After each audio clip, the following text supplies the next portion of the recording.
Baghdad میں رہتے ہوئے بیت اللہ شریف کی زیارت۔ حضرت شیخ ابو صالح سے منقول ہے، حضرت شیخ ابو مدین مغربی نے مجھے حضور سیدنا غوث اعظم کی خدمت میں بغداد فقر کی تعلیم کے لیے بھیجا۔ آپ نے مجھے 20 دن تک اپنے خلوت خانہ کے دروازے پر بٹھائے رکھا اور 20 روز گزرنے کے بعد مجھے قبلہ رو ہونے کا حکم دیا۔ جب میں قبلہ رو ہو گیا، آپ نے فرمایا، اے ابو صالح اس طرف دیکھو۔ چنانچہ جب میں نے اس جانب دیکھا، آپ نے فرمایا، کیا دیکھ رہے ہو؟ میں نے عرض کیا، بیت اللہ شریف میری نظروں کے سامنے ہے۔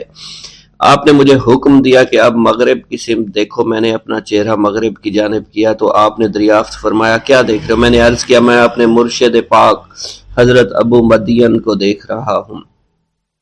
ایک مرتبہ سنان نامی عیسائی پادری نے غوث اعظم کی محفل میں حاضر ہو کر سلام عرض کیا اور حاضرین میں کھڑے ہو کر بیان دیا کہ میں یمن کا رہنے والا ہوں۔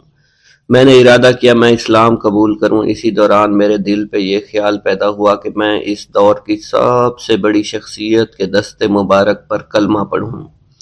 اس سوچ کے دوران مجھے نیند آ گئی۔ خواب میں مجھے حضرت سیدنا عیسیٰ علیہ السلام کی زیارت نصیب ہوئی۔ آپ نے مجھ سے ارشاد فرمایا کہ تم بغداد شریف چلے جاؤ اور شیخ عبد القادر جیلانی کے دست حق پر اسلام قبول کرو، کیونکہ اس وقت وہ روئے زمین پر تمام لوگوں میں افضل و اعلیٰ ہیں۔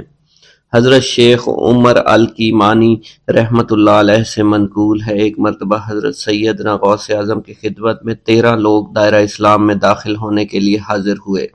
ان لوگوں نے بیان کیا کہ ہم عرب کے عیسائی ہیں، ہم نے کلمہ پڑھنے کا ارادہ کیا، ابھی سوچ رہے تھے کہ کسی مرد کامل کے دست حق پر کلمہ پڑھیں۔ ہمیں ہاتف غیب سے آواز سنائی دی کہ بغداد جا کر شیخ عبد القادر جیلانی کے دست مبارک پر کلمہ پڑھو۔ حضرت ابو الحسن علی سے منقول ہے، فرماتے ہیں، ایک مرتبہ ایک جماعت کثیر کے ہمراہ حضرت سیدنا غوث اعظم کی زیارت باسعادت کے لیے روانہ ہوا۔ اسی دوران بے شمار لوگ میرے پاس آتے رہے، اپنی مشکلات کے حل کے لیے مجھ سے کہتے رہے، میں حضور سیدنا غوث اعظم سے ان کی سفارش کروں گا۔ حضرت ابو الحسن علی بن ملاعب القواس فرماتے ہیں، رستے میں ایک بد اخلاق لڑکا بھی ہمارے قافلے میں شامل ہو گیا۔ مجھے اس کا علم تھا کہ یہ اکثر و بیشتر ناپاک رہتا ہے اور بول و براز کے بعد استنجا بھی نہیں کرتا۔ حسن اتفاق کے حضور سیدنا غوث اعظم سے بھی رستہ میں ملاقات ہو گئی۔ حضرت ابو الحسن علی فرماتے ہیں، میں نے حضور سیدنا غوث اعظم کی خدمت میں لوگوں کے پیغامات پہنچائے اور پھر مجھ سمیت میرے ساتھ تمام موجودہ لوگوں نے آپ کے ہاتھ مبارک کو ازراہ عقیدت چومنا شروع کر دیا۔ وہ فرماتے ہیں، جب اس بد اخلاق لڑکے نے حضور سیدنا غوث اعظم رحمۃ اللہ علیہ کا ہاتھ مبارک چوما تو بے ہوش ہو کر زمین پر گر پڑا۔ جب اس کو ہوش آیا تو اس کے چہرہ پر داڑھی نمودار ہو چکی تھی اور اس نے آپ کے دست حق پر توبہ کی، پھر اس کا شمار نیکوں میں ہوا۔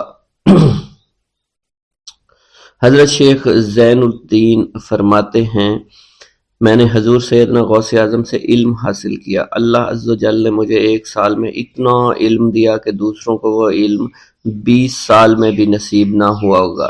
میں نے آپ سے مصر جانے کی اجازت طلب کی تو آپ نے فرمایا، دمشق پہنچ کر غازیوں کو مصر میں داخل ہونے کے لیے تیار پائے گا تاکہ اس پر قابض ہو جائیں، مگر ان سے کہنا وہ ہرگز کامیاب نہیں ہوں گے، ہاں دوسری مرتبہ وہ ضرور کامیاب ہوں گے۔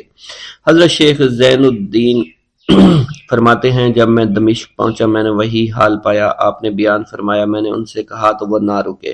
جب میں مصر پہنچا میں نے خلیفہ کو ان کو مقابلے کے لیے تیار کیا۔ میں نے خلیفہ سے کہا، گھبراؤ نہیں، تم کامیاب ہو جاؤ گے۔ جب غازی مصر پہنچے تو ان کو شکست ہوئی۔ شیخ زین الدین فرماتے ہیں، خلیفہ نے مجھے اپنا ندیم خاص مقرر کر دیا اور اپنے ہر راز سے مجھے واقفیت دے دی۔ پھر دوسری مرتبہ غازی آئے، انہوں نے مصر پر قبضہ کر لیا۔ مجھے حضور سیدنا غوث اعظم کے قول کے مطابق ہر ایک سے 1.5 لاکھ دینار ملے۔ مجھے مصر میں ہر خاص و عام میں مقبولیت حاصل ہو چکی تھی اور بے شمار لوگ میرے واعظ سے مستفیض ہونے لگے تھے۔ حضرت سیدنا غوث اعظم شیخ عبد القادر جیلانی کی خدمت میں ایک عورت حاضر ہوئی۔ آپ سے دعا کی درخواست کی کہ اس کے ہاں اولاد ہو آپ نے مراقبہ میں جا کر لوح محفوظ کا مشاہدہ کیا تو وہاں لکھا تھا اس عورت کی قسمت میں اولاد نہیں ہے۔ آپ نے اللہ کے حضور اس کے لیے دعا فرمائی۔ غیب سے ندا آئی اس کے ہاں اولاد نہیں، آپ اس کے حق میں دعا جاری رکھیں یہاں تک کہ غیب سے آپ کو ندا آئی کہ ہم نے آپ کی دعا کی بدولت اس کو 7 لڑکے عطا فرمائے۔ چنانچہ اس عورت کے ہاں یکے بعد دیگرے 7 لڑکوں کی دعا کی پیدائش ہوئی۔ حضرت شیخ ابو الخیر منقول ہے، فرماتے ہیں میں شیخ ابو حسن اور شیخ خلیل بن احمد اور شیخ ابو عبداللہ کی خدمت میں حاضر تھے۔ آپ نے فرمایا تم سب اپنی اپنی حاجات بیان کرو، میں انشاءاللہ تمہاری حاجات پوری کروں گا۔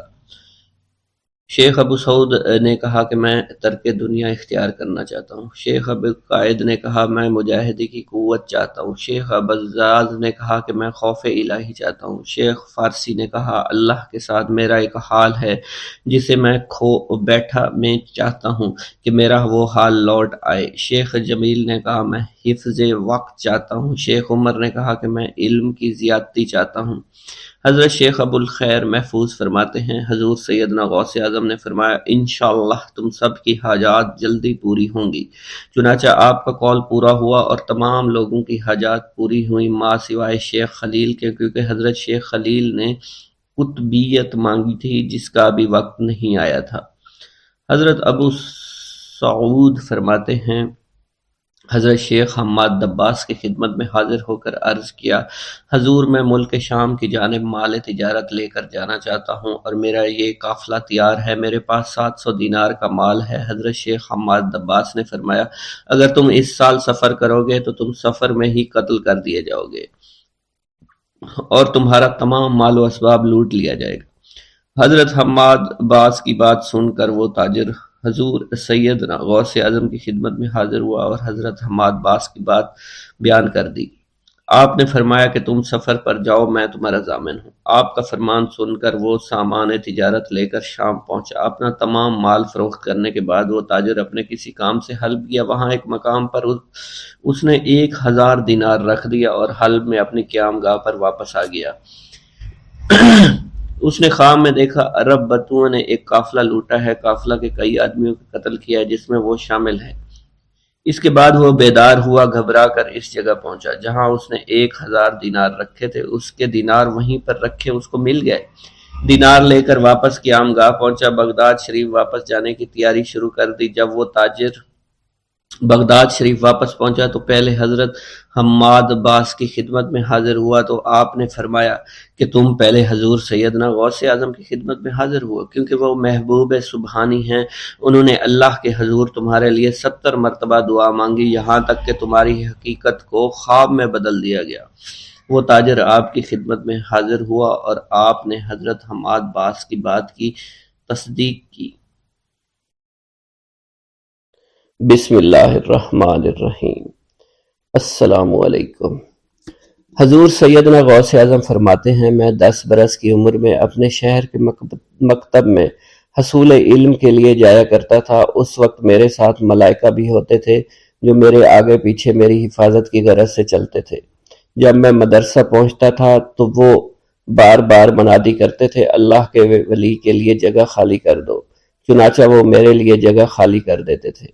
ایک مرتبہ میں نے ایک ایسے شخص کو دیکھا جس نے فرشتوں کی آواز سن کر کہا کہ یہ نہایت معزز گھرانے کا فرد ہے اور ان قریب اس کو وہ عظمت اور بزرگی حاصل ہوگی جس میں کوئی مزاحمت نہ ہوگی، اس کو ایسا قرب نصیب ہوگا کہ اس کو کوئی فریب نہ دے سکے گا۔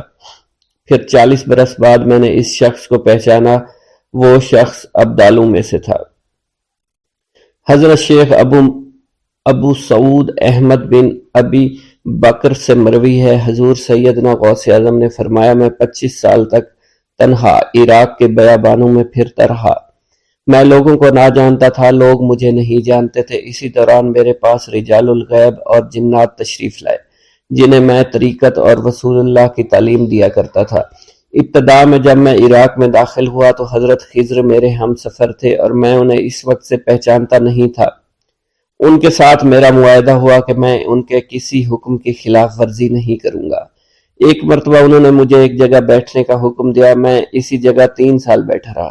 سال میں ایک مرتبہ حضرت خضر میرے پاس تشریف لاتے اور فرماتے یہی تیرا مقام ہے جہاں تجھے پہنچایا گیا ہے۔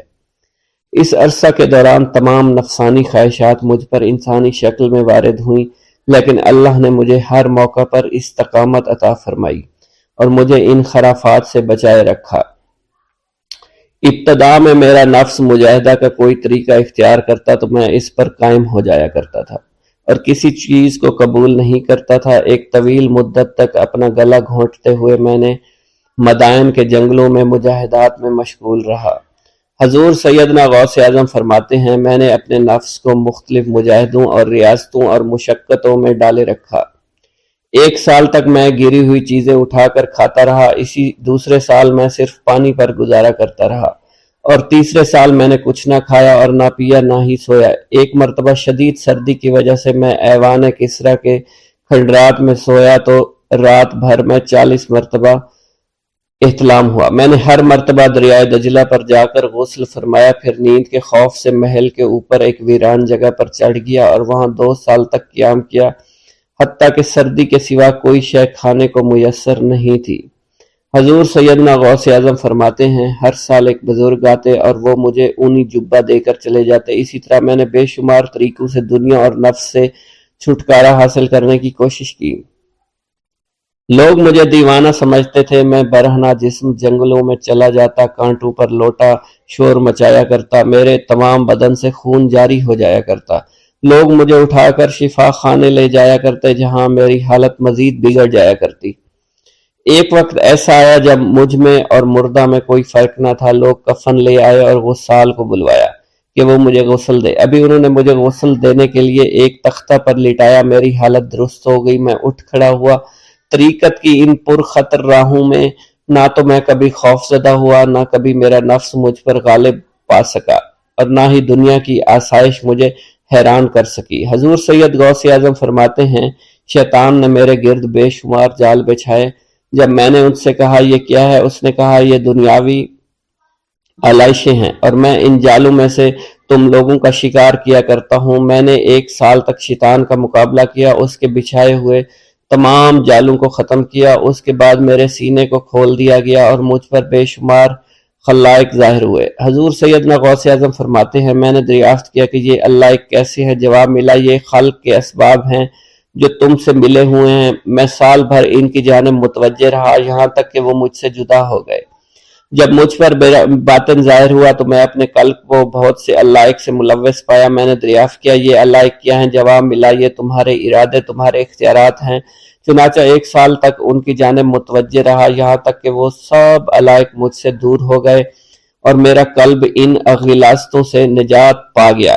حضور سیدنا غوث اعظم فرماتے ہیں پھر میں نے توکل کے دروازے پر آیا، میرا مقصد پورا ہو، لیکن جب میں توکل کے دروازے پر پہنچا بے شمار لوگ وہاں موجود تھے۔ میں ہجوم کو چیرتا بڑھا اور شکر کے دروازے پر پہنچ گیا، یہاں بھی لوگوں کا جمع غفیر موجود تھا، اسے بھی چیرتا آگے بڑھا اور مشاہدہ کے دروازے پر پہنچ گیا، یہاں پر موجود ہجوم کو بھی چیرتا ہوا اندر داخل ہوا، حتیٰ کہ سب سے آخر میں مجھے فقر کے دروازے پر لا دیا گیا۔ فقر کا دروازہ خالی تھا۔ جب میں اس دروازے میں داخل ہوا تو دیکھا جن جن چیزوں کو میں نے ترک کیا تھا وہ سب یہاں موجود تھی۔ یہاں مجھے ایک بہت بڑے روحانی خزانے کی فتوحات سے نوازا گیا، میرے لیے تمام دنیا کے خزانے کھول دیے گئے، مجھے روحانی عزت، دائمی غنا اور خالص آزادی عطا فرمائی گئی۔ میری تمام چیزیں جو میری ہستی اور میری صفات سب معدوم ہو گئی تھی، وہ میری ہستی کی جگہ کسی اور نے لے لی تھی۔ حضرت شیخ ابو سعید مخزومی نے حضور سیدنا غوث اعظم کو خرقہ خلافت سے نوازا اور فرمایا اے عبد القادر، یہ وہ خرقہ ہے جو حضور نبی کریم صلی اللہ علیہ وسلم نے سیدنا علی المرتضیٰ کو عطا فرمایا۔ سیدنا علی المرتضیٰ نے یہ خرقہ خواجہ حسن بصری کو عطا فرمایا، جس سے ہوتا ہوا یہ مجھ تک پہنچا، اور یہ تمہاری امانت تھی جو میں نے تم تک پہنچا دی۔ حضور سیدنا غوث اعظم نے جب خرقہ مبارک کو زیب تن کیا تو آپ پر بے شمار انوار و تجلیات کی بارش ہونا شروع ہو گئی۔ بسم اللہ الرحمن الرحیم۔ ناظرین گرامی، روایت میں آتا ہے کہ قطب الاقطاب حضرت شیخ عبد القادر جیلانی الحسنی والحسینی الجیلانی حضرت غوث اعظم شیخ عبد القادر جیلانی رحمۃ اللہ علیہ جب نماز ادا کرتے تو بہت زار و قطار رویا کرتے، یعنی گریہ زاری کیا کرتے تھے۔ روتے روتے آپ کی ہچکی بن جایا کرتی تھی۔ جب آپ رحمۃ اللہ علیہ مسجد میں اپنے مریدین اور شاگردوں کے ساتھ با جماعت نماز پڑھتے، اللہ پاک کی محبت اور عشق میں اتنے ڈوب کر عبادت کرتے کہ ان کے شاگرد آپ کی رقت آمیزی کو دیکھ کر، یعنی رونے کے انداز کو دیکھتے اور کہتے اگر اصل نماز دیکھنی ہے تو غوث پاک کی نماز کو دیکھا جائے۔ تو ایک بار کا ذکر ہے کہ آپ رحمۃ اللہ علیہ عراق کی مسجد میں سے با جماعت نماز پڑھ کر باہر نکلے، آپ کے مریدین بھی آپ کے ساتھ تھے۔ آپ نے دیکھا کہ اسی محلے میں کچھ بچے اخروٹ کے ساتھ کھیل رہے ہیں۔ آپ بچوں سے بہت پیار کیا کرتے تھے، گویا کہ خود بچپن میں کبھی بچوں کی طرح کھیل کود نہیں کر سکے، لیکن بچوں کو دیکھ کر آپ مسکراتے تھے۔ آپ آگے بڑھنے لگے اور مریدین کی بڑی جماعت بھی آپ کے ساتھ تھی۔ ابھی آپ زیادہ دور نہیں گئے تھے کہ ان بچوں نے ایک دوسرے کے کان میں کچھ بولنا شروع کر دیا اور اشارے میں باتیں کرنے لگے کہ کیا خیال ہے کہ جو بابا جی سب سے نمایاں ہیں، نورانی چمکتے ہوئے چہرے والے ہیں، سب سے آگے چل رہے ہیں، ان کو بولا جائے جو فرمائش ہمیں کرنی ہے ان سے کر دیں، کیا یہ ہمیں ڈانٹیں گے تو نہیں؟ تو کچھ سمجھدار بچے ہم زبان ہوئے اور کہا نہیں نہیں، یہ جو بابا ہے نا بہت اچھے ہیں، ان سے جو کچھ کہو گے انہوں نے وہ ہماری بات پوری کرنی ہے، ہم ان سے ایک میٹھی اور لذیذ چیز آج منگواتے ہیں۔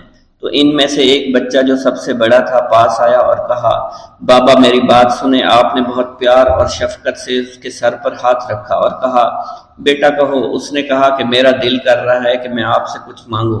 آپ نے فرمایا کہ کہو بیٹا کیا چاہتے ہو؟ وہ کہنے لگا کہ مجھے آپ اس فلاں جلیبی والے سے جلیبی لا کر دے سکتے ہیں، میرا کھانے کا بہت دل کر رہا ہے۔ میں چلا جاتا لیکن بابا میری باری آنے والی ہے، جب تک میں جلیبی لے کر وہاں آؤں گا میری باری چلی جائے گی۔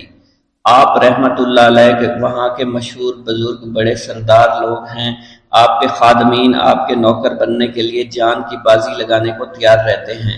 ادھر وہ بچے آپ کے رتبے کو بھی دیکھ رہے تھے اور یہ بھی دیکھ رہے تھے کہ آپ کون سی شخصیت ہے، لیکن پھر بھی اتنے سارے لوگوں کو چھوڑ کر آپ سے وہ بچہ کہتا ہے کہ بابا مجھے جلیبی لا کر دے دیں۔ بابا جی نے کہا کہ ٹھیک ہے میں لا کر دے دیتا ہوں۔ آپ کا ایک مرید آپ کے پاس آیا اور کہا حضرت آپ کیوں اس بات پر توجہ دے رہے ہیں؟ آپ اس بچے کی فرمائش پر جلیبی لا رہے ہیں۔ حضرت آپ پر میری جان قربان ہو، میں اس بچے کو جلیبی لا کر دے دیتا ہوں۔ آپ رحمت اللہ علیہ نے اسے اپنے ہاتھ کے اشارے سے منع فرمایا اور کہا اس نے مجھ سے کہا ہے نا تو میں ہی اس کی خواہش کو پورا کروں گا۔ پھر آپ رحمت اللہ علیہ اس جلیبی والے کے پاس تشریف لے گئے اور جلیبی والا کچھ دیر پہلے اداس بیٹھا ہوا تھا۔ آپ رحمت اللہ علیہ اس کی دکان میں تشریف لے گئے تو وہ خوشی خوشی سے جھومنے لگا۔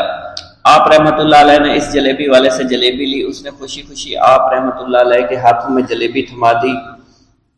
وہ آدمی لگ بھگ 70 سال کا تھا، اس بڑھاپے میں بھی وہ کام کرنے پر مجبور تھا۔ اس کی آنکھوں میں آپ رحمت اللہ علیہ کو دیکھ کر آنکھوں سے آنسو آ گئے۔ اس نے روتے ہوئے کہا اللہ کا لاکھ لاکھ شکر ہے، اس نے میری دعا سن لی۔ آپ نے میری دکان میں قدم رکھے تو کئی دنوں سے آپ کے انتظار میں یہاں بیٹھا ہوا تھا۔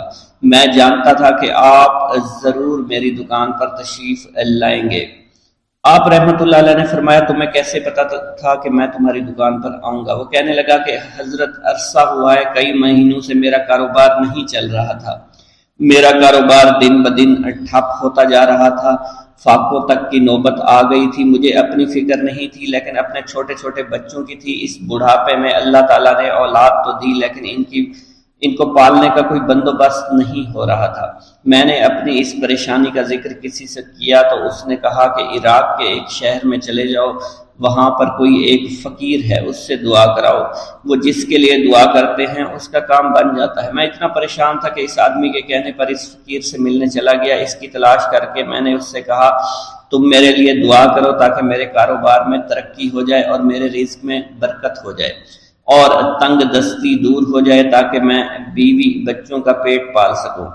فقیر مجھے دیکھ کر کہنے لگا کہ تم پیران پیر غوث اعظم دستگیر رحمت اللہ علیہ کو نہیں جانتے؟ میں نے کہا میں نہیں جانتا۔ وہ کہنے لگا حیرت ہے کہ تمہیں یہ پتہ نہیں کہ تم ان کو جانتے ہی نہیں کہ ولیوں کے سردار ہیں۔ میں تو بہت چھوٹا سا فقیر ہوں، میری دعاؤں میں اتنا اثر نہیں کہ وہ غوث اعظم رحمت اللہ علیہ ہیں، جس کے لیے بھی دعا کریں اس کا بیڑا پار ہو جایا کرتا ہے، اور جب اس دور میں غوث پاک رحمت اللہ علیہ خود موجود ہے تو پھر ہمارا کیا مقام ہوگا ان کی دعا کے آگے؟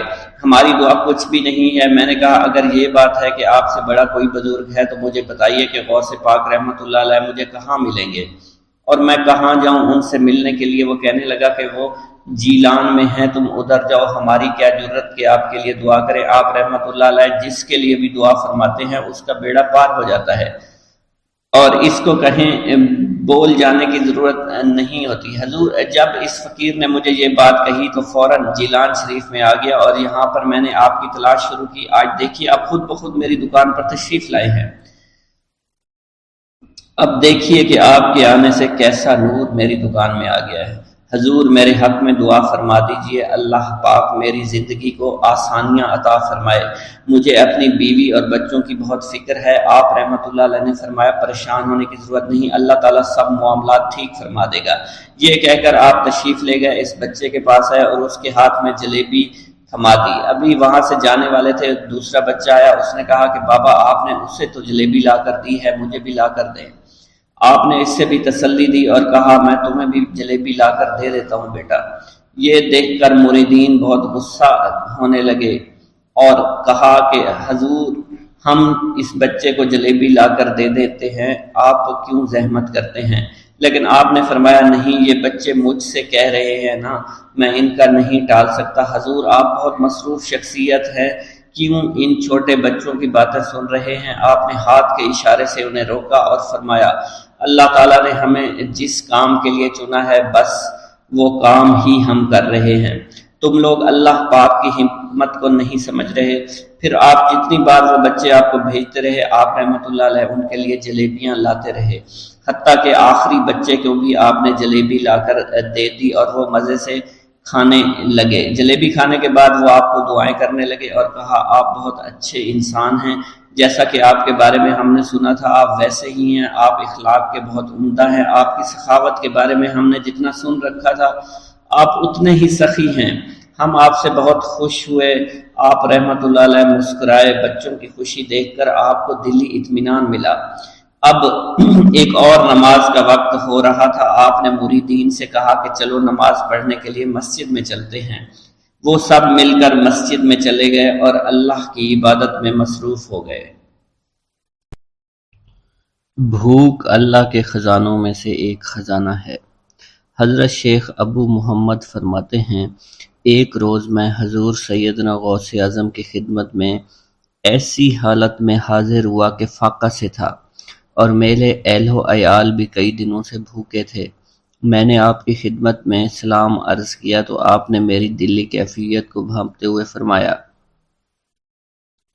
اے جونی، بھوک اللہ تعالیٰ کے خزانوں میں سے ایک خزانہ ہے، اور اللہ عز و جل جس کو دوست رکھتا ہے اس کو فاقہ کی نعمت عطا فرما دیا کرتا ہے۔ حضرت شیخ زین الدین فرماتے ہیں ایک مرتبہ میں اور ایک میرا دوست حج کی ادائیگی کے بعد بغداد شریف آئے۔ بغداد شریف میں ہم کسی کو جانتے نہیں تھے اور ہمارے پاس صرف ایک قبضہ کمان تھی جسے فروخت کر کے ہم نے کچھ چاول خریدے اور انہیں پکایا۔ ہم ان چاولوں سے سیر نہ ہو سکے اور نہ ہی ہمیں کوئی لطف محسوس ہوا۔ بعد ازاں ہم حضور سیدنا غوث اعظم کی محفل میں حاضر ہوئے تو آپ کچھ کلام فرما رہے تھے۔ ہمیں دیکھتے ہی آپ نے اپنا کلام قطع کر لیا اور فرمانے لگے حجاز مقدس سے کچھ مہمان آئے اور ان کے پاس قبضہ کمان کے سوا کچھ نہ تھا جسے انہوں نے فروخت کر کے چاول خریدے اور انہیں پکا کر کھایا، لیکن نہ ہی وہ سیر ہوئے اور نہ ہی لطف اندوز۔ حضرت شیخ زین الدین ابو الحسن علی بن ابو طاہر ابراہیم انصاری فرماتے ہیں ہم نے جب حضور سیدنا غوث اعظم کا یہ کلام سنا تو ہم نہایت حیران ہوئے محفل کے اختتام پر آپ نے دسترخوان بچھوایا۔ میں نے آہستگی سے اپنے دوست سے اس کی پسندیدہ چیز کے متعلق پوچھا تو اس نے کہا حلوہ کھانا چاہتا ہے، اور میرے دل میں اس وقت شہد کی خواہش پیدا ہوئی۔ ابھی یہ سب کچھ ہمارے دلوں میں ہی تھا کہ حضور سیدنا غوث اعظم نے اپنے خادمین کو حکم دیا جاؤ حلوہ شہد لے آؤ۔ خادمین نے حکم کی، تعمیل کی، اور حلوہ اور شہد ہمارے سامنے لا کر رکھ دیا۔ آپ کا اس طرح ہمارے دلوں کی بات پر مطلع ہونے سے ہم حیران رہ گئے۔ حضرت ابو حفص عمر بن صالح بغدادی ایک مرتبہ اپنی اونٹنی کو ہانکتے ہوئے حضور سیدنا غوث اعظم کی خدمت میں حاضر ہوئے۔ عرض کرنے لگے حضور میں حج کے لیے بیت اللہ شریف جانا چاہتا ہوں، مگر میری یہ اونٹنی میرا ساتھ دینے کے قابل نہیں ہے، اور فی الحال میرے پاس کوئی دوسری سواری بھی نہیں ہے۔ آپ نے اس اونٹنی کی پشت پر ہاتھ پھیرا۔ اس کے بعد حضرت ابو حفص عمر بن صالح بغدادی نے اس اونٹنی کو ایڑی لگائی تو وہ اونٹنی بیت اللہ شریف تک بھاگتی ہی چلی گئی اور کوئی دوسری سواری اس کے قریب نہیں پہنچ سکی۔ حضرت ابو حامد فرماتے ہیں میں ایک مرتبہ بغداد شریف میں حضور سیدنا غوث اعظم کی خدمت میں حاضر ہوا اور اپنا مصلی آپ کے نزدیک بچھا کر بیٹھ گیا۔ آپ نے مجھ سے فرمایا اے حامد تم عنقریب بادشاہوں کے دسترخوان پر بیٹھو گے۔ چنانچہ جب میں حران واپس پہنچا تو سلطان نور الدین زنگی نے مجھے اپنے پاس رہنے پر مجبور کر دیا اور مجھے اپنا مصاحب خاص مقرر کر دیا اور ناظم اوقاف مقرر فرمایا۔ حضرت شیخ ابو المظفر اسماعیل سے منقول ہے کہ ایک مرتبہ حضرت شیخ الہیتی بیمار ہو گئے۔ حضور سیدنا غوث اعظم ان کی عیادت کے لیے تشریف لائے۔ آپ نے ان کے نزدیک کھجور کے 2 درخت دیکھے جو 4 سال سے خشک تھے اور ان پر پھل نہیں آتا تھا۔ آپ نے ان درختوں کے نیچے بیٹھ کر وضو کیا اور 2 رکعت نماز ادا فرمائی۔ کچھ دن گزرنے کے بعد ان درختوں پر پھل لگ گئے اور وہ دوبارہ سے سرسبز و شاداب ہو گئے۔ جھولی کو میری بھر دو ورنہ کہے گی دنیا، ایسے سخی کا منگتا پھرتا ہے مارا مارا۔ مولانا عبد الرحمن جامی فرماتے ہیں حضور سیدنا غوث اعظم کا ایک مرید آپ کے ہمراہ مسجد کی جانب جا رہا تھا۔ جمعہ کا دن تھا۔ اس دن کسی بھی شخص نے آپ کو دیکھ کر نہ سلام کیا نہ ہی کچھ توجہ فرمائی۔ اس مرید کے دل میں خیال آیا کہ پہلے تو آپ جمعہ کی نماز کی ادائیگی کے لیے بڑی مشکل سے لوگوں کے ہجوم میں سے ہوتے ہوئے مسجد کی جانب تشریف لے جایا کرتے تھے، اور آج کوئی شخص بھی آپ کو سلام نہیں کر رہا ہے اور نہ آپ کے نزدیک آ رہا ہے۔ مولانا عبد الرحمن جامی فرماتے ہیں ابھی یہ خیال اس مرید کے دل میں ہی تھا کہ حضور سیدنا غوث اعظم نے مسکرا کر اس مرید کو دیکھا، پھر لوگوں کا ایک جمع غفیر اکٹھا ہو گیا اور ہر کوئی آپ سے سلام کرنے کا خواہش مند تھا، یہاں تک کہ اس مرید اور آپ کے درمیان ہجوم حائل ہو گیا۔ اس مرید کے دل میں یہ خیال آیا کہ یہ پہلا حال اچھا تھا جب میں اور آپ تنہا تھے۔ مولانا عبد الرحمن جامی فرماتے ہیں حضور سیدنا غوث اعظم شیخ عبد القادر جیلانی نے ایک مرتبہ پھر اس مرید کی دلی کیفیت کو بھانپتے ہوئے فرمایا تمہیں معلوم نہیں لوگوں کے دل میری مٹھی میں ہیں، میں انہیں چاہوں تو پھیر دوں، چاہوں تو اپنی جانب متوجہ کر لوں۔ ایک مرتبہ ایک عورت حضور سیدنا غوث اعظم کی خدمت میں بیٹے کو لے کر حاضر ہوئی۔ عرض کیا میرے اس بیٹے کو آپ سے دلی لگاؤ ہے، آپ اسے اپنی غلامی میں قبول فرما لیں، میں اللہ عز و جل اور آپ کی خاطر اپنے بیٹے پر اپنے حق کو معاف کرتی ہوں۔ آپ نے اس لڑکے کو قبول فرما لیا۔ چند روز بعد وہ عورت اپنے بیٹے سے ملنے کے لیے آئی تو وہ لڑکا آپ کے حکم سے مجاہدات میں مشغول تھا اور بے حد کمزور اور لاغر ہو چکا تھا۔ اس عورت نے جب آپ کو دیکھا تو آپ اس وقت مرغی کا گوشت کھا رہے تھے، آپ کے سامنے ہڈیاں پڑی ہوئی تھی۔ اس عورت نے آپ سے کہا کہ آپ خود تو مرغی کھاتے ہیں جبکہ میرا بیٹا سخت مجاہدات میں مشغول ہے۔ آپ نے اس عورت کی بات سننے کے بعد ہڈیوں کی جانب اشارہ کیا اور حکم دیا اللہ عز و جل کے حکم سے زندہ ہو جاؤ۔ آپ کا یہ فرمانا تھا کہ ان ہڈیوں سے ایک سالم مرغی زندہ کھڑی ہو گئی۔ آپ نے فرمایا کہ جب تیرا بیٹا اس منزل پر پہنچ جائے گا تو پھر جو چاہے گا کھائے گا۔ منقول ہے ایک مرتبہ حضور سیدنا غوث اعظم کو اللہ عز و جل کی جانب سے حکم ہوا کہ 700 مردوں اور 700 عورتوں کو واصل باللہ کریں۔ آپ نے اللہ کے اس فرمان کے مطابق مجمع عام میں نظر دوڑائی تو مجمع میں سے 700 مرد اور 700 عورتیں علیحدہ ہو گئیں۔ آپ نے ان پر نگاہ ولایت ڈالی تو وہ سب واصل اللہ ہو گئے۔ حضور سیدنا غوث اعظم مدینہ منورہ میں حضور نبی کریم کے روضہ مبارک پر حاضری دینے کے بعد باپیادہ بغداد شریف واپس تشریف لا رہے تھے۔ راستے میں ایک چور جو کہ ناکہ لگا کر کسی مسافر کا انتظار کر رہا تھا، اس نے آپ کو قریب آنے پر روک لیا۔ آپ نے اس چور سے دریافت کیا تم کون ہو؟ اس نے کہا دیہاتی ہوں۔ آپ کو بذریعہ کشف اس کی بدنیتی کی خبر ہو چکی تھی۔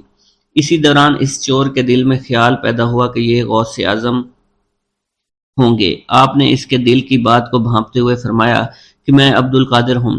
چور نے جب آپ کی بات سنی فوراً قدموں میں گر پڑا اور معافی کا خواستگار ہوا۔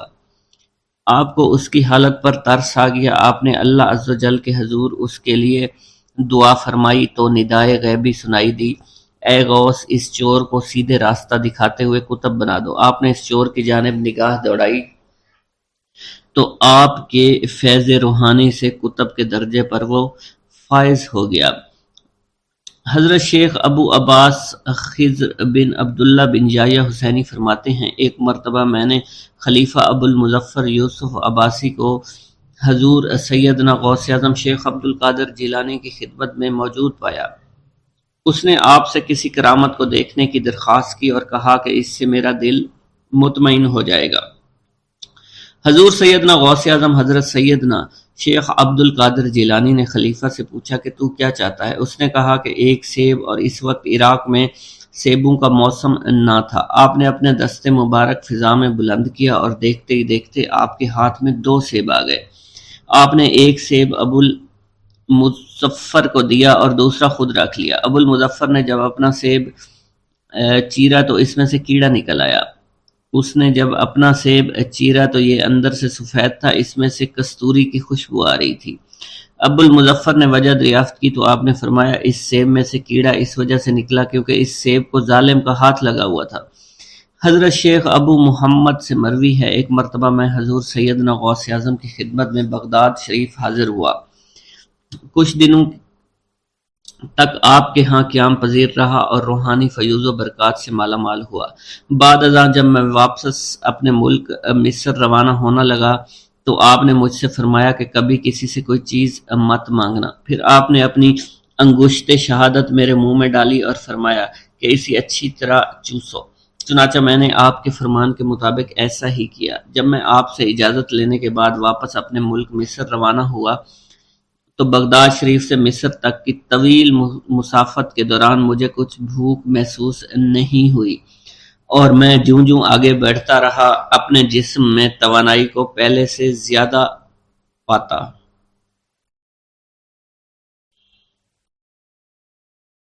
حضرت شیخ ابراہیم قندوزی کی آمد۔ ایک دن حضرت خواجہ معین الدین چشتی حسب معمول درختوں کو پانی دے رہے تھے۔ حضرت شیخ ابراہیم قندوزی گھومتے پھرتے اسی باغ کی طرف آن نکلے۔ حضرت شیخ ابراہیم قندوزی اسی آبادی میں رہا کرتے تھے جہاں آپ مقیم تھے، اور وہ اللہ عز و جل کے عشق میں اس قدر ڈوبے ہوئے تھے کہ ان پر عشق حقیقی کی وجہ سے اکثر خود فراموشی کی حالت طاری رہتی تھی۔ آبادی کے بچے اور بوڑھے انہیں مجذوب کہا کرتے تھے اور قدر کی نگاہ سے دیکھا کرتے تھے۔ جس وقت آپ کی نظر حضرت شیخ ابراہیم قندوزی پر پڑی تو سب کام چھوڑ کر آپ ان کی جانب متوجہ ہو گئے۔ آگے بڑھ کر خوش آمدید کہا اور دست مبارک کو بوسہ دیا، پھر نہایت عزت اور احترام کے ساتھ ایک سایہ دار درخت کے نیچے بٹھایا۔ ان دنوں انگوروں کا موسم تھا، کچھ پکے ہوئے خوشے بیلوں سے اتار کر آپ کی خدمت میں پیش کیے اور خود باادب ہو کر 2 زانوں بیٹھ گئے۔ حضرت شیخ ابراہیم قندوزی کو حضرت خواجہ معین الدین چشتی کی مہمان نوازی کا انداز بہت پسند آیا۔ آپ کا یہ ادب بہت بھلا محسوس ہوا۔ حضرت شیخ ابراہیم قندوزی پہچان گئے کہ یہ بچہ نہایت ہونہار اور راہ حق کا متلاشی ہے۔ حضرت شیخ ابراہیم قندوزی نے اپنی جیب سے ایک کھلی کا ٹکڑا نکالا، دندان مبارک سے چبا کر خواجہ معین الدین چشتی کے دہنے مبارک میں ڈال دیا۔ وہ کھلی کا ٹکڑا شباب معرفت کا جام تھا، جسے پیتے ہی آپ پر خودی کی کیفیت طاری ہو گئی اور نگاہوں سے تمام حجابات دور ہو گئے۔ آنکھوں میں نور ہی نور چھا گیا، تعینات کے حجابات سامنے سے اٹھ گئے، جوش حیرت قلب پر طاری ہو گیا، آنکھیں کھلی کی کھلی رہ گئیں۔ یہ نہیں کہا جا سکتا حضرت خواجہ معین الدین چشتی اس حالت فراموشی میں کب تک آئینہ حیرت بنے رہے۔ جب آپ کو ہوش آیا تو ساقی جام معرفت محفل سے اٹھ چکا تھا، دل قابو سے باہر ہو گیا، طبیعت پر جبر کر کے دامن صبر قرار تھام کر کے بیٹھ گئے۔ عشق میں صبر چونکہ انتہائی دشوار ہوتا ہے، لہٰذا حضرت خواجہ معین الدین چشتی کو بھی قرار نہ رہا، اور جو جلوہ آپ کو حضرت شیخ ابراہیم قندوزی دکھا چکے تھے، اس جلوہ کو دیکھنے کے بعد آپ خود پر ایک دیوانگی کی ایک کیفیت طاری ہو چکی تھی، اور دنیا اور دولت، دنیا سب حقیر اور بے وقعت دکھائی دینے لگی۔ آپ کے قلب میں عشق خداوندی جوش مارنے لگا، اور قلب تمام دنیاوی آلائشوں سے پاک ہو گیا اور دنیا سے بے پرواہ ہو چکا تھا۔ جیسے جیسے وقت گزرتا گیا، حضرت خواجہ معین الدین چشتی کی دیوانگی اور وارفتگی بڑھتی چلی گئی۔ آپ نے حضرت شیخ ابراہیم قندوزی کے ہاتھوں جام معرفت پینے کے تیسرے دن ہی اپنی تمام املاک فروخت کر کے اس رقم کو راہ خدا میں خرچ کر دیا، اور خود معمولی ساز راہ لیا، اور اپنے وطن اور اپنے عزیز و اقارب اور رفقا کی محبت کو خیر باد کہہ کر چل دیے۔ محبوب حقیقی کے سچے عاشقوں کا یہ دستور رہا ہے کہ وہ قرب یار پانے کے لیے سب سے پہلے علوم ظاہری کا زینہ طے کیا کرتے ہیں، پھر عمل کی دشوار گزار منزلوں کو طے کر کے علوم باطنی سیکھتے ہیں، تب کہیں جا کر انہیں جلوہ محبوب دکھائی دیتا ہے۔ خواجہ معین الدین چشتی نے بھی اپنے مطلوب تک رسائی کے لیے یہی راستہ اختیار کیا۔ اس زمانہ میں ترکستان کی سرحد پر واقع سمرقند اور بخارا کے عظیم الشان دارالعلوم عالمگیر شہرت رکھتے تھے۔ مشرق و مغرب کے ہزاروں طلبہ ہر سال علم کی دولت سے مالا مال ہونے کے لیے ان دارالعلوم کا رخ کیا کرتے تھے۔ حضرت خواجہ معین الدین چشتی نے تحصیل علوم و فنون کے لیے سمرقند بخارا کا انتخاب کیا۔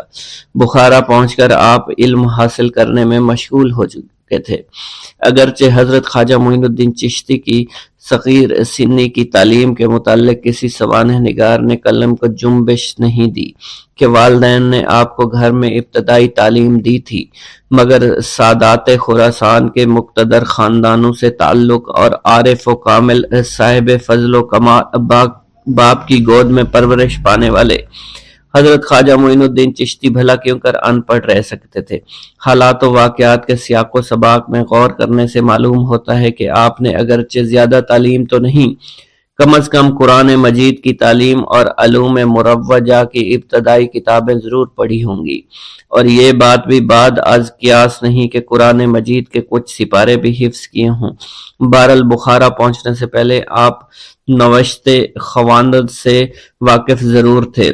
حضرت خواجہ معین الدین چشتی بخارا کے تمام علماء فضلاء کے حلقہ درس میں شریک ہوئے۔ تذکروں اور سوانح عمری کے مطالعہ سے یہ پتہ نہیں چلتا ہے کہ آپ نے کن کن اساتذہ کے سامنے زانوئے تلمند طے کیا، مگر آپ کے اساتذہ میں حضرت مولانا حسام الدین بخاری خصوصیت کے ساتھ قابل ذکر ہیں، جنہوں نے آپ کو دستار فضیلت عطا فرمائی۔ حضرت مولانا حسام الدین بخاری کی دستگاہ سے آپ نے علوم ظاہری کی تکمیل فرمائی۔ 23 سے 24 برس کی عمر میں علوم ظاہری کی تکمیل کے بعد صفائی قلب اور تزکیہ نفس کا ضروری سامان حضرت خواجہ معین الدین چشتی کو باہم پہنچ گیا تھا، مگر قلب جس تسکین کا متلاشی تھا وہ نصیب نہ ہوئی، اور جس محبوب کو جی بھر کر دیکھنے کی آرزوئیں دل میں چوٹکیاں لے رہی تھی، اس تک ابھی رسائی نہیں ہوئی تھی۔ عشق اور مشق چھپائے نہیں چھپتا، عشق کی آگ حضرت خواجہ معین الدین چشتی کے تن اور من کو جلا رہی تھی۔ تعلیم کی ہوا نے اس آگ کے شعلوں کو اور بھی تیز کر دیا، محبت کا ذوق بڑھ رہا تھا، عشق کے جذبات بھڑک رہے تھے۔ بالآخر جب بے قراری جنون کی حد کو پہنچی، آپ جانب عراق روانہ ہوئے۔ قصبہ سبحان پہنچ کر حضرت شیخ نجم الدین کبرا سے ملاقات ہوئی اور 15 دن آپ نے حضرت شیخ نجم الدین کبرا کے ہاں قیام فرمایا۔ سنجان سے روانہ ہو کر حضرت خواجہ معین الدین چشتی بغداد شریف روانہ ہو گئے۔ ان دنوں حضور سیدنا غوث اعظم قصبہ جبل میں تشریف فرما تھے۔ یہ قصبہ کوہ جودی کے دامن میں آباد تھا، جہاں طوفان نوح کے وقت حضرت نوح کی کشتی آ کر رکی تھی۔ آپ حضور سیدنا غوث اعظم کی صحبت اور زیارت سے مشرف ہوئے۔ اس وقت آپ کی ابتدائی حالت تھی۔ حضور سیدنا غوث اعظم نے آپ کے حق میں دعائے خیر فرمائی۔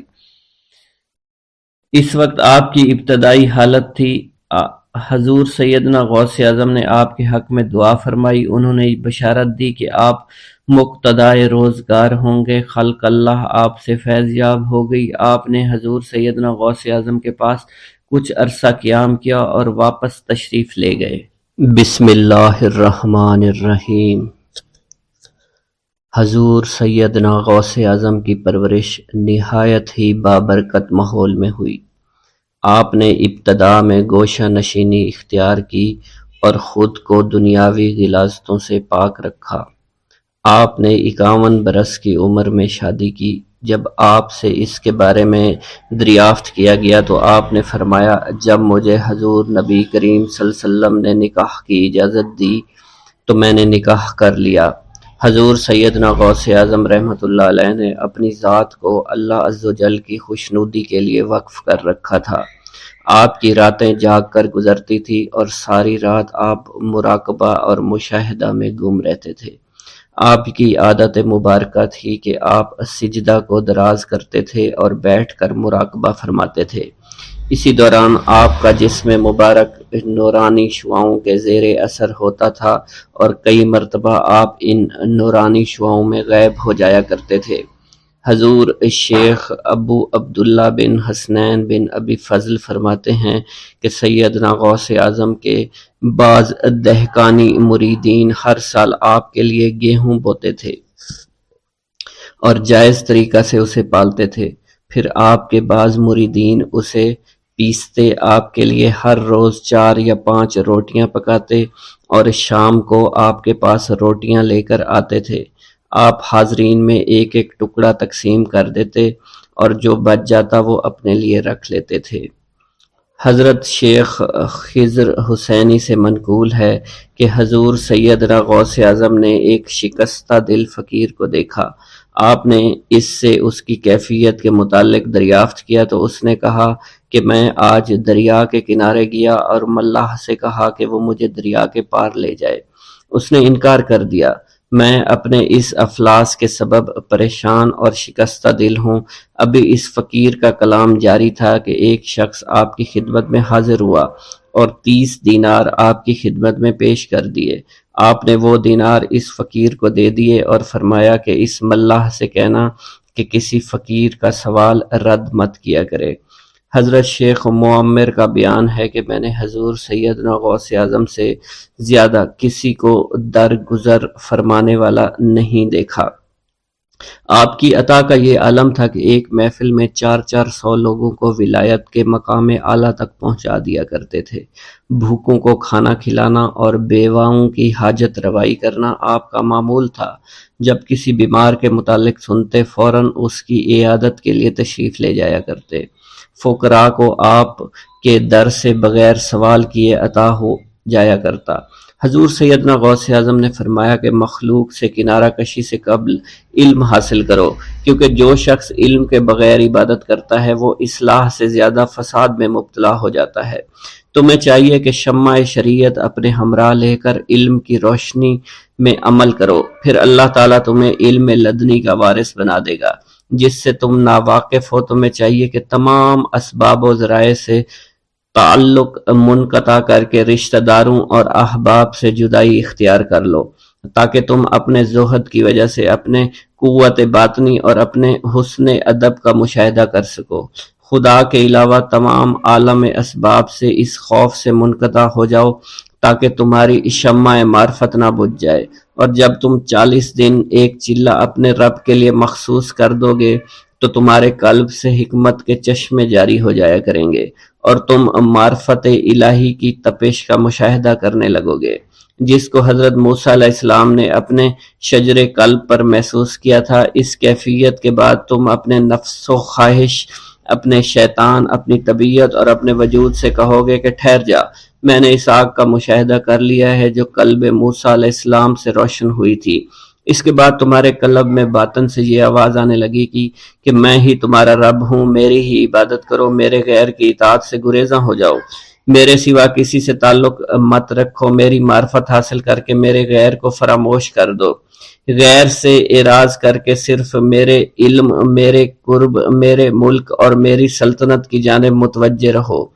جب تمہیں بقائے الہی حاصل ہو جائے تو تمہاری زبان پر اللہ تعالیٰ کا نام جاری ہو جائے گا اور تمہارے حجابات رفع ہو کر قلب سے کدورت زائل ہو جائے گی اور نفس کو مکمل سکون حاصل ہوگا۔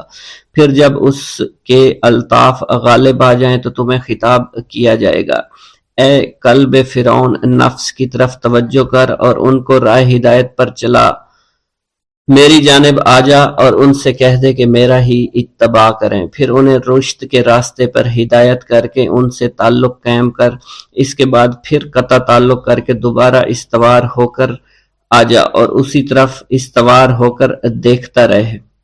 حضرت شیخ معمر سے منقول ہے، فرماتے ہیں ایک مرتبہ میں حضور سیدنا غوث اعظم کی خدمت میں حاضر تھا، آپ بیٹھے کچھ لکھ رہے تھے، اسی دوران چھت سے 3 مرتبہ مٹی گری، چوتھی مرتبہ ایسا ہوا تو آپ نے جلال میں آ کر اس جگہ دیکھا جہاں سے مٹی گر رہی تھی، اسی دوران ایک چوہا اس جگہ سے نیچے گرا اور مر گیا اور یہ چوہا ہی وہاں سے مٹی کو کھود رہا تھا۔ حضرت شیخ عمر بن مسعود فرماتے ہیں حضور سیدنا غوث اعظم فرما رہے تھے، اسی دوران ایک چڑیا نے آپ کی قمیص پر بیٹ کر دی، آپ نے جلالی نظروں سے چڑیا کو دیکھا، چڑیا اسی وقت نیچے گری مر گئی، آپ نے وضو سے فارغ ہونے کے بعد قمیص کے اس حصے کو دھویا، پھر اپنی قمیص مبارک اتار کر مجھے دی اور فرمایا اس کو فروخت کر کے اس کی رقم کو خیرات کر دو، یہ اسی کا بدلہ ہے۔ منقول ہے حضور سیدنا غوث اعظم کے زمانہ میں ایک بہت ہی گناہگار شخص تھا، لیکن اس کے دل میں آپ سے بے پناہ محبت تھی۔ جب اس کے مرنے کے بعد اس کو دفن کیا گیا تو قبر میں منکر نکیر نے سوالات کیے، تو اس نے ہر سوال کے جواب میں شیخ عبد القادر کہا۔ منکر نکیر نے اللہ کی بارگاہ میں اس کے جواب کو پیش کیا تو حکم ہوا، اگرچہ یہ بندہ فاسقوں میں سے ہے لیکن یہ میرے محبوب جو کہ صادقین میں سے ہیں ان سے محبت رکھتا ہے۔ دریائے دجلہ پر مصلی بچھانا۔ حضرت سہیل بن عبداللہ فرماتے ہیں ایک مرتبہ حضور سیدنا غوث اعظم شیخ عبد القادر جیلانی رحمۃ اللہ علیہ عرصہ دراز تک اہل عراق کی نظروں سے اوجھل رہے۔ لوگوں نے آپ کی تلاش شروع کی تو معلوم ہوا کہ آپ کو دریائے دجلہ کی جانب جاتے ہوئے دیکھا گیا ہے۔ جب آپ کو تلاش کرتے ہوئے لوگ دریائے دجلہ کے کنارے پہنچے تو دیکھا آپ پانی پر چلتے ہوئے آ رہے ہیں۔ اسی دوران مچھلیاں بکثرت آپ کی خدمت میں حاضر ہو کر سلام عرض کر رہی ہیں۔ اسی دوران نماز ظہر کا وقت ہو گیا اور ایک سبز رنگ کا سونے و چاندی سے مزین مصلی نظر آیا جو کہ تخت سلیمانی کی مانند تھا، اور وہ مصلی دریائے دجلہ کے اوپر معلق ہو گیا۔ جب وہ مصلی بچھ گیا تو بہت سے لوگ آئے اور اس مصلی کے برابر کھڑے ہو گئے۔ ان لوگوں کے چہروں سے بہادری اور شجاعت جھلک رہی تھی۔ سب لوگ جو آپ کی تلاش میں آئے تھے ان کی زبانیں گنگ ہو چکی تھی، ان کی آنکھوں سے آنسو جاری تھے۔ ایک پروقار شخصیت نے آگے بڑھ کر تکبیر پڑھی اور آپ نے نماز کی امامت فرمائی۔ ملک شام میں ایک ابدال کا وصال ہو گیا۔ حضور سیدنا غوث اعظم سرزمین عراق سے فوری روحانی طور پر وہاں تشریف لے گئے۔ اس ابدال کا جنازہ میں حضرت خضر علیہ السلام اور دیگر ابدال بھی تشریف لائے۔ نماز جنازہ کی ادائیگی کے بعد آپ نے حضرت خضر سے کہا کہ قسطنطنیہ میں فلاں کافر کو یہاں لاؤ۔ حضرت خضر علیہ السلام نے اس کو کافر کو فوراً پیش کر دیا۔ آپ نے اس کافر کو کلمہ پڑھا کر مسلمان کیا اور اس کی مونچھوں کو پست کروا دیا۔ آپ نے اپنی ایک ہی نظر سے اس کافر کو ابدال کے مقام پر فائز فرما دیا۔ آپ نے تمام ابدالوں کو مخاطب کرتے ہوئے فرمایا کہ میں اسے وصال پانے والے ابدال کے مقام پر تعینات کرتا ہوں، جس پر تمام ابدالوں نے اپنے سر تسلیم خم کر دیے۔ حضور سیدنا غوث اعظم شیخ عبد القادر جیلانی کو ایک مرتبہ رمضان المبارک کے دوران 70 مختلف لوگوں نے افطاری کی دعوت دی۔ آپ نے ہر ایک کی دعوت کو قبول فرما لیا۔ دعوت دینے والے افراد کو ایک دوسرے کی دعوت کا علم بالکل بھی نہیں تھا۔ آپ مقررہ وقت پر ان سب کے گھروں میں تشریف لے گئے اور ان کے ساتھ افطاری فرمائی۔ اسی دوران آپ نے اپنے آستانہ پر بھی افطاری فرمائی۔ صبح جب ہر شخص اپنی اس سعادت کی گفتگو کر رہا تھا تو انہیں معلوم ہوا کہ آپ نے ہر گھر میں افطاری کی ہے۔ اسی دوران خدام آستانہ عالیہ پر بھی آ گئے اور کہنے لگے آپ نے حسب معمول آستانہ عالیہ پر بھی کل ہی افطاری فرمائی تھی۔ جب آپ کی خدمت میں اس بات کو بیان کیا گیا تو آپ نے فرمایا کہ تمام لوگ اپنے قول میں سچے ہیں اور میں نے ہر ایک کی دعوت کو قبول کیا اور ہر ایک کے گھر کے ساتھ افطاری فرمائی۔ منقول ہے خلیفہ وقت نے جب ابو یحییٰ بن سعید جو کہ ابن المزاحم ظالم کے نام سے مشہور تھا کو قاضی کے عہدے پر تعینات کیا۔ حضور سیدنا غوث اعظم ممبر پر جلوہ افروز ہوئے اور خلیفہ کو مخاطب کرتے ہوئے فرمایا کہ تم نے ایک ظالم شخص کو قاضی مقرر کیا ہے، کل جب تم اللہ تعالیٰ کی بارگاہ میں حاضر ہوگے تو اس وقت کیا جواب دو گے؟ خلیفہ کو جب آپ کی اس خطاب کی خبر ہوئی تو وہ کانپ اٹھا، رونا شروع کر دیا۔ اس نے فوراً ابو یحییٰ کو قاضی القضاء کے عہدے سے معزول کر دیا۔ حضرت شیخ ابو عباس خضر حسین فرماتے ہیں ایک رات ہم سب حضور سیدنا غوث اعظم کی خدمت میں حاضر تھے۔ خلیفہ وقت حاضر ہوا اور آپ کی خدمت میں سلام کرنے کے بعد مؤدب ہو کر وہ بیٹھ گیا۔ اس نے آپ کی خدمت میں 10 تھیلیاں دیناروں سے بھری ہوئی پیش کرنا چاہیے، لیکن آپ نے انہیں قبول کرنے سے انکار کر دیا۔ جب خلیفہ کا اصرار زیادہ ہوا تو آپ نے ان میں سے 2 تھیلیوں کو پکڑ کر نچوڑا، جس میں سے خون ٹپکنا شروع ہو گیا۔ آپ نے خلیفہ سے فرمایا تم لوگوں کا خون نچوڑ کر میرے پاس لائے ہو۔ اس کی بات سن کر خلیفہ بے ہوش ہو گیا۔ آپ نے فرمایا اگر مجھے خلیفہ کے آل رسول اللہ صلی اللہ علیہ وسلم کی عزت نہ ہوتی تو میں اس خون کو اس کے محلوں کی جانب بہا دیتا۔ حضرت شیخ ابو قاسم سے منقول ہے حضور سیدنا غوث اعظم ہوا میں چلا کرتے تھے۔ فرماتے تھے کہ سورج جب تک مجھے سلام نہ کرے نہیں نکلتا۔ ہر سال میرے پاس آ کر مجھے سلام کرتا ہے اور بتاتا ہے کہ مجھ میں فلاں فلاں واقعات ہوں گے۔ اسی طرح مہینہ، ہفتہ اور دن مجھے سلام کرنے کے لیے آتے ہیں اور بتاتے ہیں کہ ہم فلاں فلاں امر وقوع پذیر ہوں گے۔ مجھے اپنے رب کی قسم لوح محفوظ میں نیک و بد میری آنکھوں کے سامنے پیش کیا جاتا ہے۔ میں مشاہدہ خداوندی اور علم خداوندی کے سمندروں میں غوطہ زن رہتا ہوں۔ میں تم سب پر حجت اللہ ہوں۔ میں روح زمین پر رسول اللہ صلی اللہ علیہ وسلم کا نائب اور وارث ہوں۔ شیخ المشائخ حضرت ابو قاسم خلف سے منقول ہے، فرماتے ہیں حضرت ابو عمرو عثمان بن اسماعیل نے مجھے 905 ہجری میں بغداد بھیجا تاکہ میں ان کے لیے حضرت امام احمد بن حنبل کی کتاب مسند امام احمد کا نسخہ لا سکوں۔ جب میں بغداد شریف آیا میں نے لوگوں کا حضور سیدنا غوث اعظم کی جانب مائل دیکھا۔ مجھے معلوم ہوا کہ آپ جو کہتے وہ وقوع پذیر ہو جاتا۔ دفتن میرے دل میں یہ خیال آیا کہ یہ اگر میرے دل کی بات بتا دیں تو میں ان کی ولایت کا قائل ہو جاؤں گا۔ چنانچہ میں نے خلاف عادت بات سوچی کہ جب میں ان کے پاس جاؤں سلام کروں تو یہ میرے سلام کا جواب نہ دیں، مجھ سے منہ پھیر کر اپنے خدام سے کہیں کہ اس آنے والے کو ایک چھوارے کا ٹکڑا اور شہد کا ایک دانگ لاؤ، اور جب یہ دونوں